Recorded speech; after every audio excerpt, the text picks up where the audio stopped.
किसी गांव में रमेश नाम का एक गरीब लेकिन चतुर किसान रहता था। वह बहुत मेहनती था, पर गांव का जमींदार बहुत लालची था और हमेशा गरीब किसानों से अनावश्यक कर वसूलता था।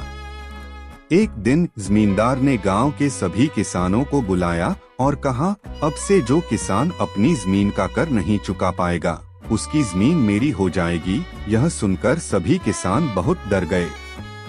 रमेश के पास ज्यादा पैसे नहीं थे, लेकिन वह बहुत बुद्धिमान था।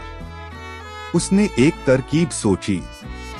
रमेश ने अपने खेत में एक गड्ढा खोदा और उसमें सोने की कुछ नकली मोहरें रख दी।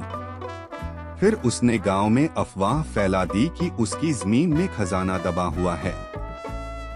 जब यह बात जमींदार तक पहुंची, तो उसने रमेश को बुलाया और कहा, तुम अपनी जमीन मुझे बेच दो, मैं तुम्हें दोगुनी कीमत दूंगा।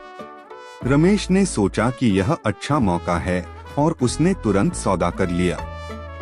जमींदार बहुत खुश था और उसने जल्दी से खेत की खुदाई शुरू करवा दी, लेकिन उसे कुछ नहीं मिला। तब उसे एहसास हुआ कि रमेश ने उसे चतुराई से धोखा दे दिया। शिक्षा, बुद्धि और चतुराई से कोई भी समस्या हल की जा सकती है।